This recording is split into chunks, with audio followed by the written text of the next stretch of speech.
Saturday morning, November 3rd, 2018. A lot of folks in Chazy are heading for Potsdam. It's raining out, it's 40 degrees, it's soccer weather, and they're heading there for regional soccer. But a lot of other folks are going to be coming here to what's still being billed as the world's largest Macintosh orchard for a guided tour inside their big new, open for about a year and a half or so maybe. I'm going to call it an apple processing building, but we're going to find out exactly what it's called and maybe a little bit more about what goes on inside this big building here at Chazy Orchards in beautiful downtown Chazy. Stick with us. We're going to start our tour in the building that many people are familiar with, right here on Route 9 across from the restaurant and the Creamies and all those good things, and the Chazy Farm Market is down right down there. And I know I make a lot of trips there, and my wife and I, in this time of the year. We've got a couple of guys who are going to take us around. I'll let them introduce themselves. Good morning, Calvin. Craig Giroux. Glad to see you this morning. All right.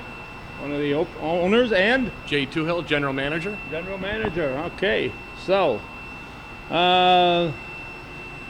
I know a year ago you were thinking about doing this, Craig, but you were just getting the new building working, so you kind of held off another year, and now you're giving people a chance to come inside and see what... It was so chaotic getting the new equipment, the building up and going, that Jay and I decided that talking with family, it was just too much, so we got things under control last year. This year we're kind of know what we're doing, so we thought it'd be better just to wait. So thought we'd have the first annual open house this year.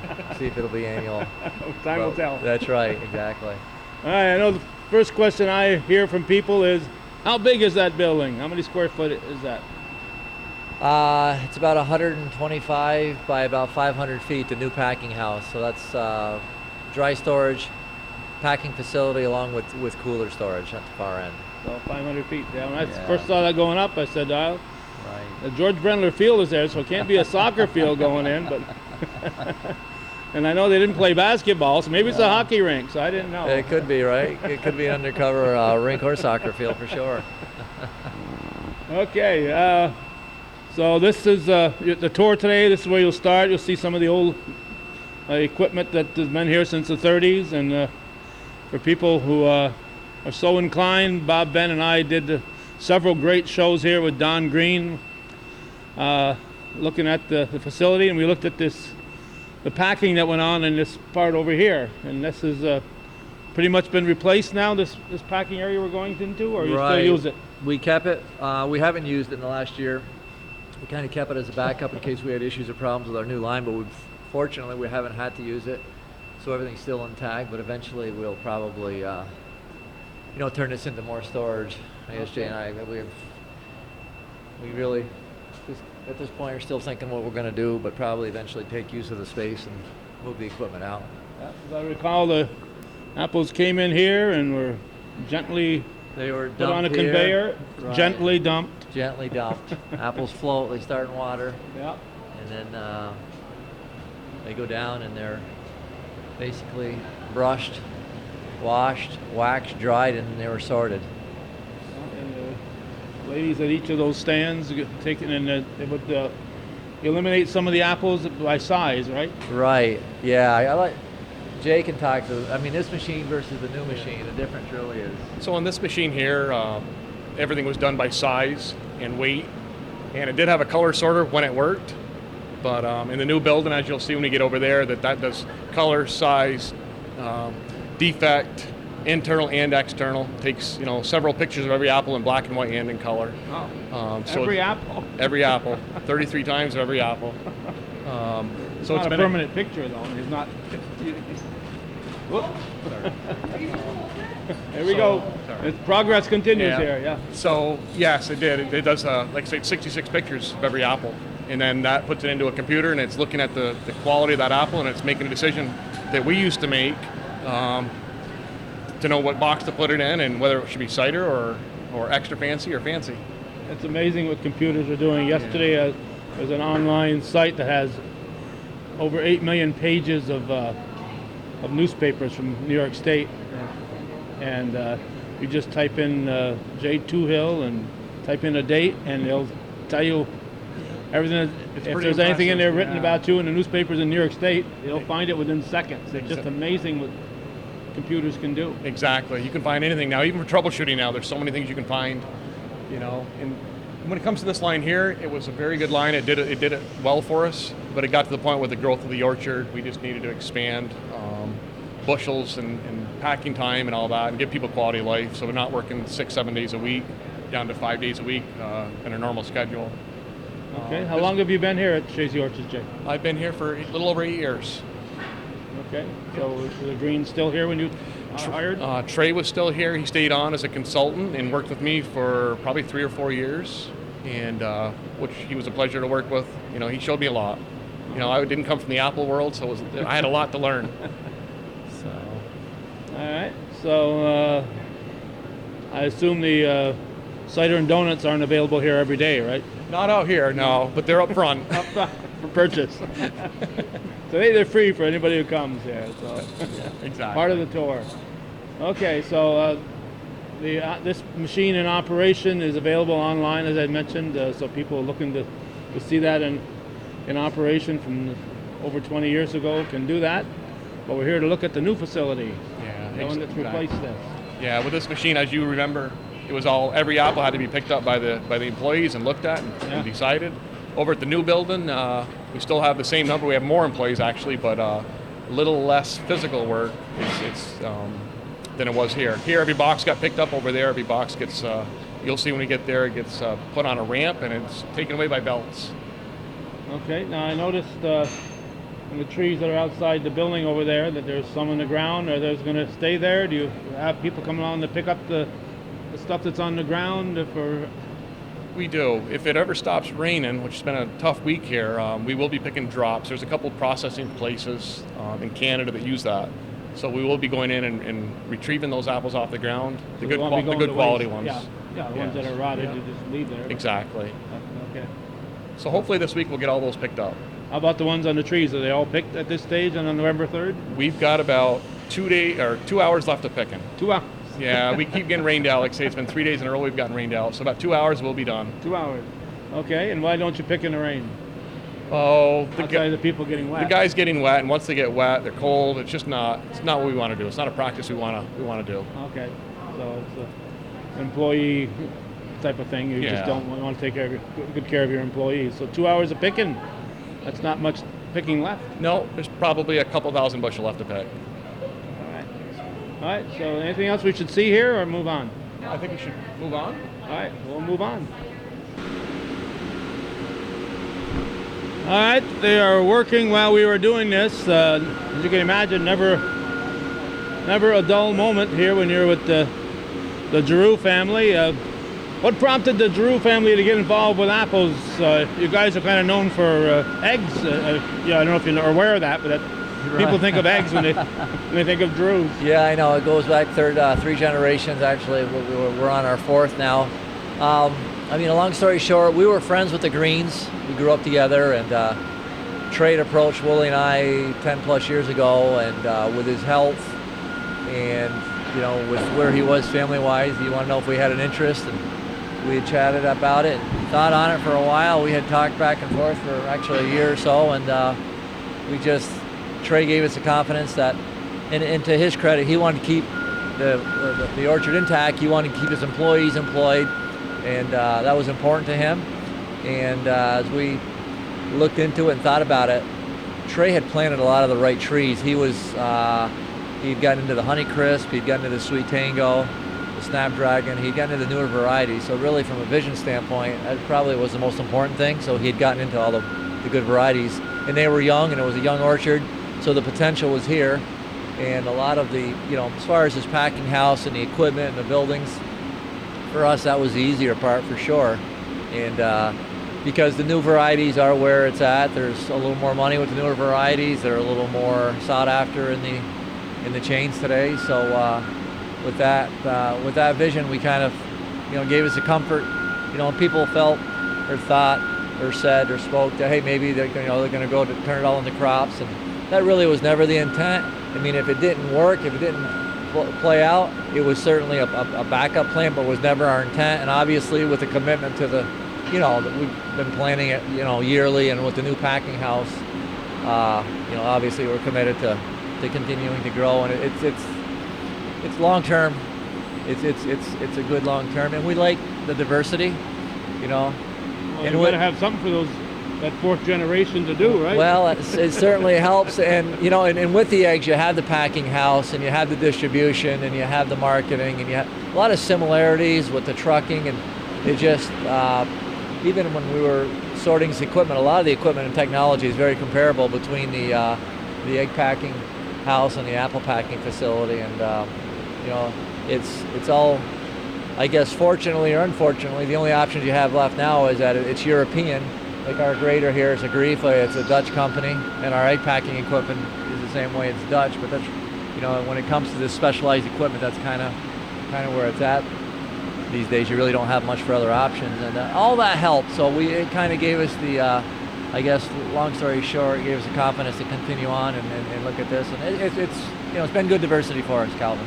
Yeah, well, it's something it's a huge undertaking, so it's not something you just jump into without giving it a lot of thought. There was a lot to learn for sure. There's a lot to growing an apple, no doubt.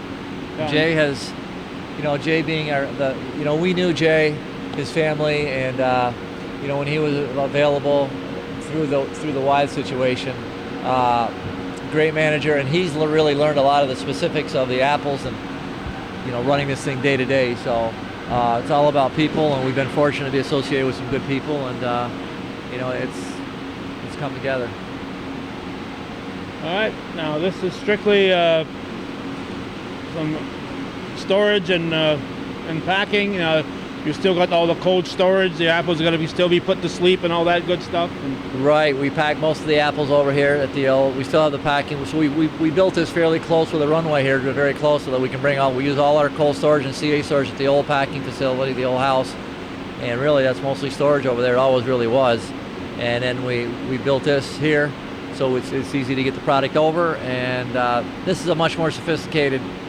It's a much more labor efficient over there. It was apple by apple, or here it's more, we're packing bags and trays. And you know what? I'm going to let Jay talk a little bit more about he's got more of the specifics on the equipment. Seriously, he can give you more of the details here of the advantages of that.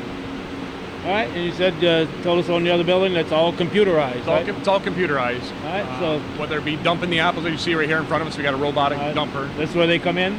This is where they come in. The machine's all programmed to know exactly what size bin it's going to be picking up and where it's going to be placing it. And once it dumps it in the water really gently, it's a little bit different way of doing it now too. The apples come in the bins, and instead of just dropping them and pushing them down in the water, it actually goes down in the water slowly, and it tips it slowly. So it's even more gentle on the apples now than the old machine was.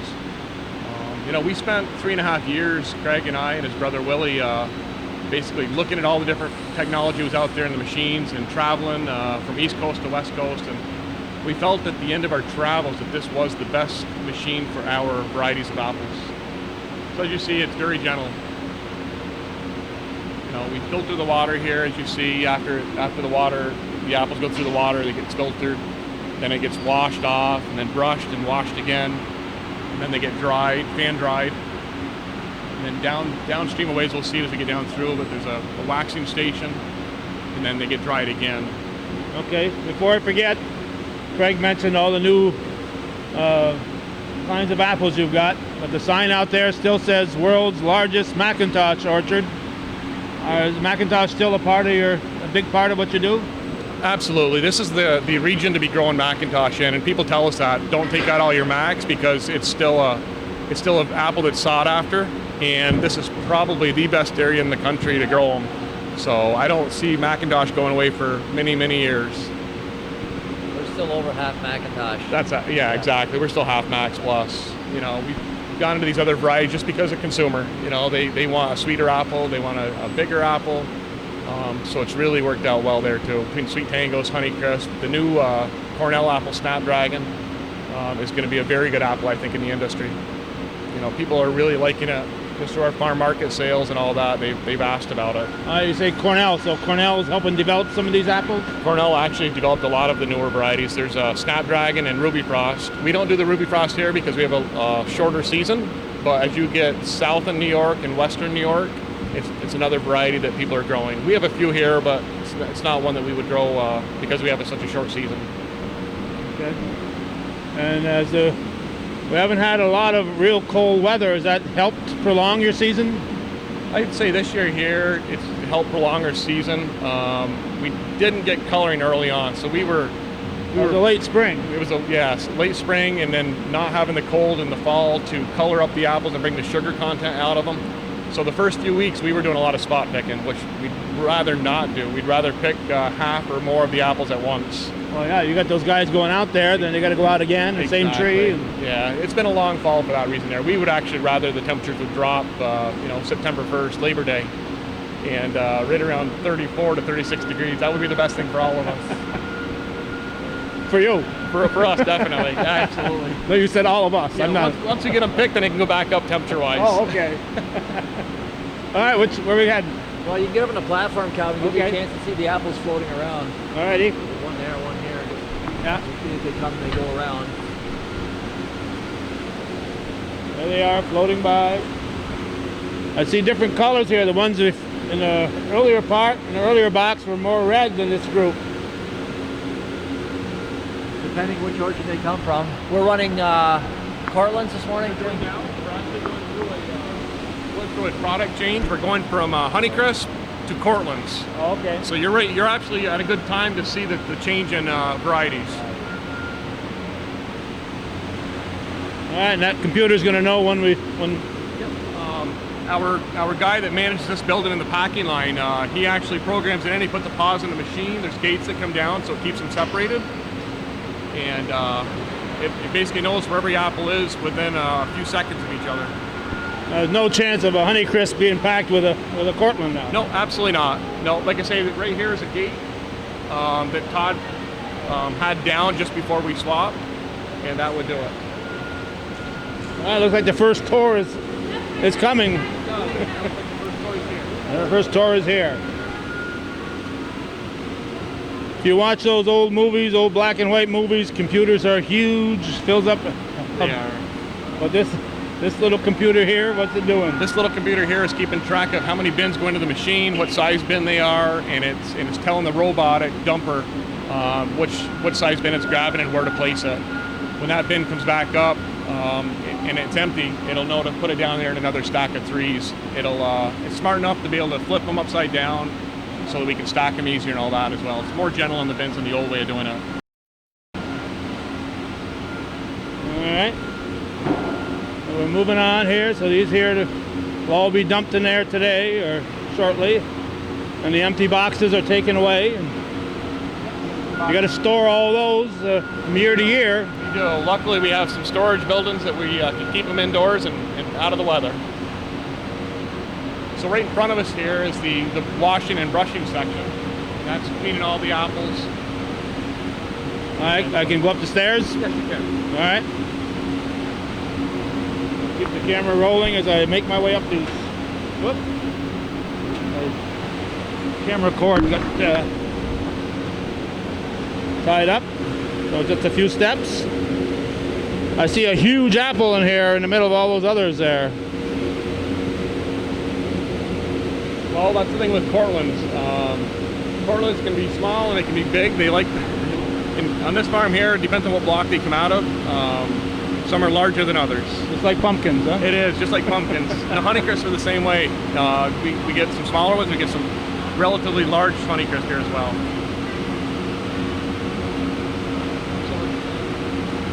All right, so if the computer is doing it all, what are those guys down at the end doing? So what the guys down at the end are doing, if we, when we're picking the apples, if we leave a spur or leaves on the apples, they will be pulling those off, or if they see a defected apple that really shouldn't go through the process and make a mess in the machine, they're pulling that off as well. So they're just one look before it goes through the computer system, taking pictures. Okay. So this is there a place where it's going to divide them by sizes? Because there are different sizes all going through here right now. There is. Downstream, there's going to be a green box that's taking those pictures and it's picking them out by their sizes and sending them to the right tables. Right in front of you where your camera is showing, and that's the drying tunnel that dries the wax. And the wax? You've waxed these since they've... We do wax them. Everybody in the consumer world, it seems like, and in the marketing industry, they prefer a waxed apple. When we first came here, we weren't waxing any apples. Okay, and then, where are they waxed? They are waxed right in front of you. There's Oh. 2 spinning wheels right here now that are Okay, waxing. those are, okay, that's throwing the wax on them, okay. All right. So if you want, we'll go down through and show you where the computers are. And Alrighty. again, right here, it's all automated so that we can set the speeds of the brushes depending on varieties. We can clean through here when we set up the computer to clean for a certain time at the end of the day.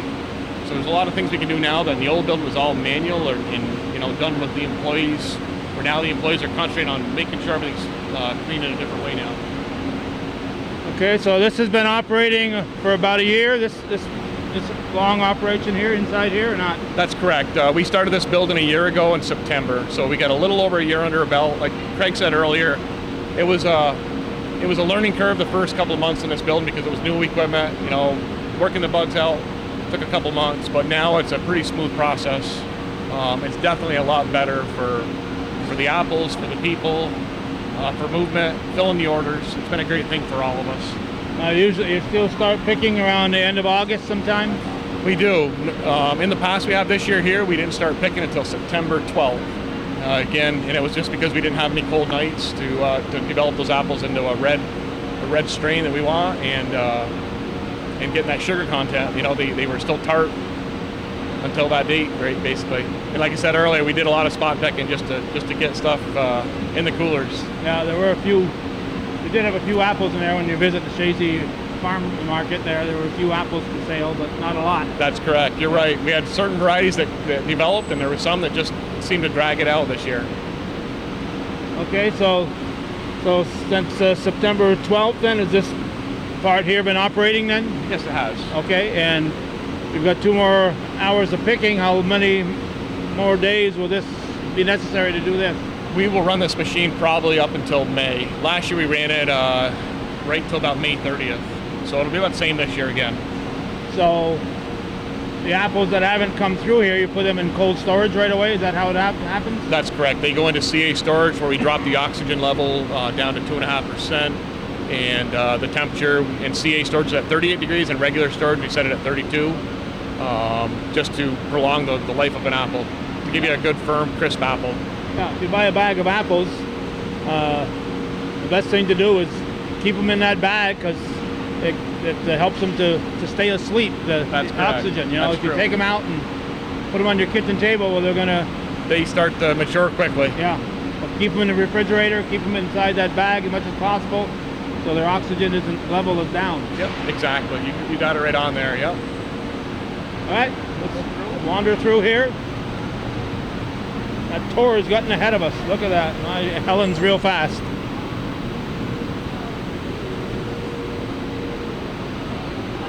So right here is just another station where we can have people looking at them. But again, the quality of these apples is very good.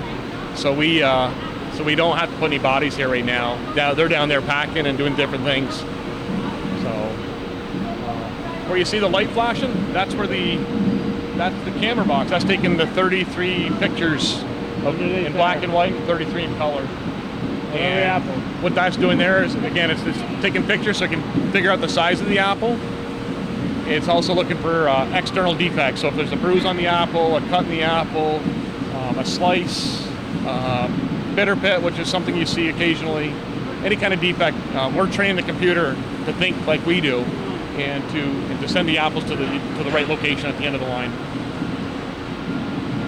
Have you had any problems technology-wise since you started operating it?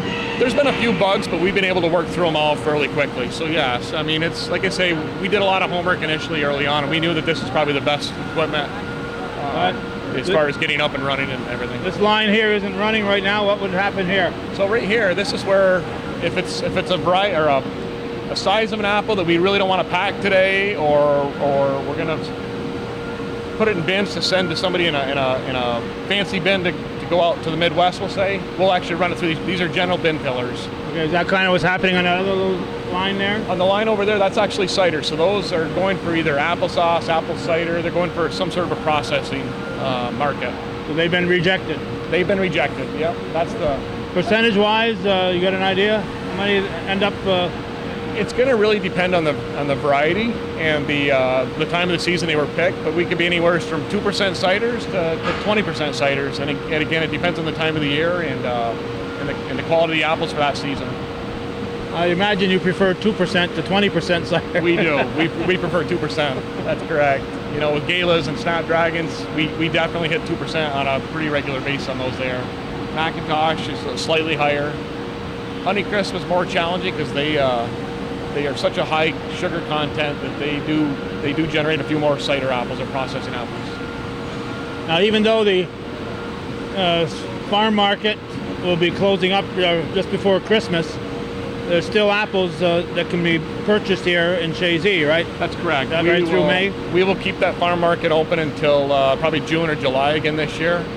So that will still be operating. Yeah, you won't be able to buy the donuts and that stuff, but as far as buying apples, it'll be apples and honey at that point. Yeah. Right. After Christmas, then the other stuff settles down, but the apples are still available. I'm sorry to say, but yes, it will. And a lot of people call. It really does slow down after Christmas. So that's a business decision we had to make. So after this machine takes the pictures for external quality, then it gets picked up and weighed. So then it gets in the next box, it weighs the apples. And based on that weight, that's another decision. It's telling it where to send the apples. Okay, kind of crowded up there. We're going to have room to look? I'm not sure. I'm sure we can slide through. All right. So in the very last green box, Calvin, that's taking an internal. We're actually shining light through the apples. And based on the quality of light that comes out, we can tell if there's an internal issue. And when I say internal issue, it could be something as simple as internal browning or water core. To get a lot of water in the fall, that could also be the other issue. So, you know, they develop water in the core of the apple. So you won't bite into an apple and find something. That's it. It eliminates that. So we're looking for that right now as we speak as well. All right. Come on up on top so you can get a better view of these. All right, we're heading up. In front of you, it actually labels every apple. This it's not a machine bag right here? apple, it gets a sticker on it. So, and that's again so that the consumers can know what it is, and also so the store, when they scan it across the registers, they can know what variety and how to price it. So every apple going through there gets one of those stickers. Every apple except for a bag apple. The bag apples, they don't, because they go into a bag that has a different PLU on the bag itself, but every larger apple does get stickered. Wow. Good. How are we doing? Good. Good. Good. Got a bunch of Baychards here. All right. Look around here while he's visiting with Dave. Here's a view of that conveyor. The apples that will become cider or applesauce. Now give us a moment to take a look around here. We're about probably about halfway into the side of the building. It gives you a little panoramic view. All right, what's we gotta look for, Jay? So right up here, actually, I'm probably gonna ask Todd to explain the computer systems up here. Good. How we doing? All right. Can I interrupt you? Calvin's asking about the computers, and this is really your expertise, you and Frank's. I'd like to have you talk to him a little bit about how this is all working and what you're doing every day. And who are you? Todd Nelson. Todd Nelson. All right. So you start over here with the what we call the IQS, and it sorts basically for color, size, and external defects, and it does that all in one unit. There's about 8 cameras per lane, and it takes 38 pictures of each apple as it passes through. And then the next station, it'll weigh them and size them by weight. And then after that, we have the IFA, and that'll actually look through the apple using high intensity light, and it reads the wavelength of the light that passes through and comes back to the other side, and we can actually sort for internal defects. Okay. And then the computers that you see here are pretty much taking care of all that for us. And we just tell it what we want to keep and what we want to throw out, and the machine does the rest. So is somebody normally watching these screens at all times? For the most part, we're always monitoring, always adjusting, always fine-tuning. I mean, from one variety to the next, things change a little bit. But you do have to pay attention to pretty much every computer that's up here. So no time to check Facebook. No time at all. Facebook has no place up here. Good. All right. So what else do we know about up here? Calvin, you had asked earlier on about the starting up and how things went and all that, but Frank Cody right here, he's actually the one that started up with Helen Drew, and he can tell you that we went through a rough, tough month, right, Frank? It's a pretty tough first month, yeah. Just getting all the kinks out and making sure that it was doing what you wanted it to do. That's correct, yeah. In some ways, is this what you're doing here kind of unique to what you're doing here, and not you wouldn't walk into another plant somewhere and do exactly the same? From what we understand, most of their machines are tailored to whoever is using that, so it did take a little bit of time to dial it in for what we wanted it to do. So I suspect most people go through the same. Now, if you want to buy a car, there's probably 50 dealerships in the county that you can go to. And you want to buy this kind of equipment. Do you have many options as who you can deal with? That's more of a Jay question, but I don't believe so, no. There's really only about 4 packing lines in the industry right now that I think that most people are leaning toward. You know, there's the Grifa, as you see here. There's a Compact, which is made in New Zealand. There's a Moth, which is made in France. And Duran Wayland is part of it's made here in the States, and the defect sorting is made in Italy, I believe. Those are the 4 we looked at, and again, they're all good quality machines, but for our varieties and all that, and our the firmness of our apples and all that, this is the best one for us. You know. And once you start with a particular brand, you kind of got to stick with it all down the line, right? We would like to, and again, the bagger we have over here, this is our 6th season on it, so we already had a little bit of a practice in the old building. We used that over there, and we knew then that was a good machine, but we hadn't really figured out the big part of it, and that's where Frank came in with his computer background and writing all the initial programs. I mean, it's all programming. So Frank started it out, writing all the programs, and then Todd took it over this year, and it's just improving on them as we learn the machine and as technology keeps changing the software. Alrighty. We'll go over here, we'll watch them above, and we can see the people that are packing and how it's going. All right.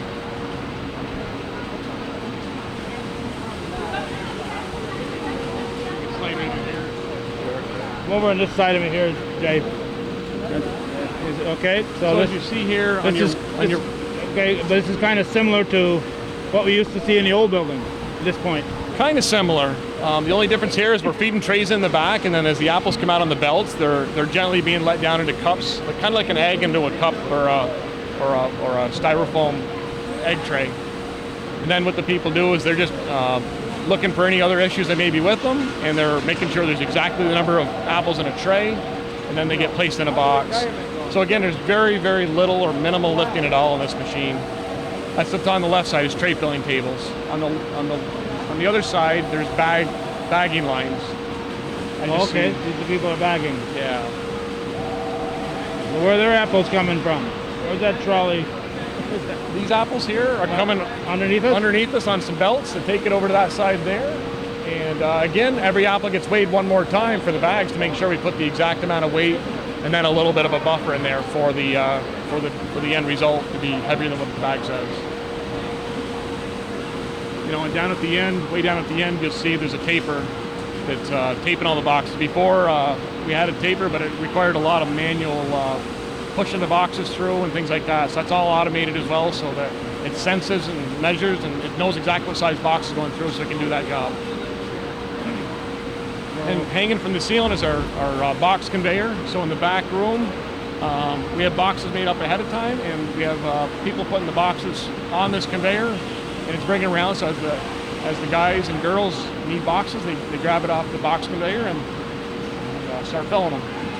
Again, before it used to be two guys just bringing boxes out on the floor, and it cluttered the floor up and just made a lot more work. You know, now we can utilize those bodies in better ways. And again, we've added bodies since this machine came in because we're putting out, 2 to 3 times more product every day. So that's why we kind of needed to do all these other things. Now, it's been raining, as you said, for the last several days. Do any of the guys who normally pick come in here to work? We do occasionally. We try to keep one group that's trained in here primarily, but like a day like yesterday, we had a big order that came in, so we brought in a few more guys. It was raining out, and they were able to help us get the 2 orders done. So we do occasionally do that. So this will be operating like this right through May, you said? It should be operating right through May this year. I mean, we've got all of our rooms full, and we got regular storage that isn't, not in CA that we'll be packing out at first, and we'll be going to the CAs probably sometime in December. Okay. So these boxes here, they just grab what they need, and then otherwise they just keep going around and around. That's correct. Yep, that is correct. So the full ones are going out on this bottom conveyor down there. So Yeah. what we're seeing going up here is the ones that haven't been grabbed. That's correct. Yep. Yeah. Once it goes on this conveyor here or underneath, then it goes under the machine, down to the end, and then through the taper. So we kind of tucked everything away nice and neatly, so it wasn't any ergonomic issues, and a lot safer and easier for the people. And how many people do you keep busy in here? It depends on what time of the year, but right now I would say with forklift drivers and packers and people stocking the box on the pallets, I would say right now we're about 35 people. Is it a 5-day operation normally? We're here on a Saturday. Typically it's a 5-day operation. This week we had a lot of orders put in the last couple days, and with the tour we wanted the building to be running so everybody could see what the process is all about. So we're working this weekend, but probably this will be our last weekend working on Saturdays and or Sundays. So it'll be a 5-day operation after that, I would say. 8-hour days? That's correct. What time do you start in the morning? We generally start at 7, and again, after we get on harvest, 7:30. Again, we kind of talk with the people and see what works best for their schedules, with family and children and sporting events. We try to work around that as well. Okay. All right, anything else we need to see, Jay? No, I mean, down on the other end is just the pack product cooler, and that's really everything. We have break rooms on the left and offices, and in the back we have the dry storage for the All right, the cooler is down on the other side of those plastic That's correct. curtains over there? Yes. Yep. Everything gets put in there, and then there's loading docks at the end of that building that we load right into the trucks right from there. It's a lot more, a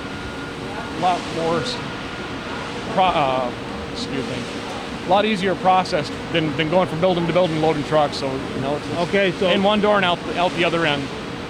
so the stuff that comes through here is going out onto the road. Then it's not going to be stored in your cooling area. This is a new cooler down here. Yeah. It'll be stored for a very short time, and then it'll go right on the trucks and be shipped to the markets. All right, so the apples you're putting away to sleep, as what Don Green used to call it, they're the ones that haven't come in here yet. That's correct. Yeah, they're in the old building, the 1957 CA storage, the 1970 storage. That's where they are right now. Okay, so they come in there, and what you do is, again, you lower the temperature and take away the oxygen. You keep it pretty much, sealed. So We do. We keep it. And keep that the allows oxygen. the apples to be preserved. Yeah, that's correct. And then processed here. So not all the apples come through here immediately after they're picked. Obviously, they're stored and then processed through here. That's correct. Okay, so what's the official name of this building then? Is it processing? No, we just call it the new packing house. That's pretty, okay. pretty much what we call it. It's a 2016 building. Everything's numbered here with years, so it's really the 2016 building. That's when we started the whole thing, and we put the line in 17, and in our first full year of running without any issues, 2018. Well, it must have been a big decision to decide that you were going to do this. So this is building a building like this is nothing small task. This is a huge undertaking. It was, and with all the trees that we're planting now, and again, one thing that Craig and Willie are very big on is quality of life. So they didn't want people to be here on Saturdays and Sundays and working long days. We really want people to enjoy their time outside of work as well. So that was really the big reason, I think, for this new building. We took, like I say, 3.5 years thinking about it and planning it and figuring out what was best for all of us. Who constructed it? The building, the wooden structure itself was put up by Bruce Pellerin and his guys, and all the mechanicals were done in-house by, Dave LeBombard and his electricians that work for Craig and Willie, and Danny Trombley. Danny did all the plumbing you see in here, the copper, the electrical, the heat, things like that. And lighting, fans, anything electrical was done by Dave and his guys. So it was all in-house. Okay, so I imagine it might have been I know the Drew's Poultry does a lot of constructing, so a lot of crossovers from the people that work for Drew's Poultry and also work for Chazy Orchards. Absolutely. That's one thing about, like Peg said earlier, with the two facilities, that there's a lot of overlap that, we'll share people, share equipment, share trucks. So it's really been good there. All right, anything else, Jay, that we should talk about? That should really do it. All right, well, thank you for coming. You taking your time on a busy day here. No problem. All right. Talking with Jay Toohill, and he's the, what's the title again? General manager. General manager here. Former Wyeth employee? Former Wyeth employee. I was in my 19th year with Wyeth when Craig and Willie had asked me if I'd come here. They were announcing the closure of the facility, and it was the right thing to do at the right time. Yeah, my wife left there I think in 2008, so and there isn't much left at this point in time, and it's November 3rd, 2018. That's right. Yeah, absolutely. Yeah, very sad. All right, well, I'm glad you found a good place to work, Jay. It's very good. Close to home, and my kids were able to grow up in Chazy, where we really like it, and it was a good place for all that. Yeah, and you found some good people to work for. Thank you for coming, though. I do appreciate it. All right, thanks, Jay.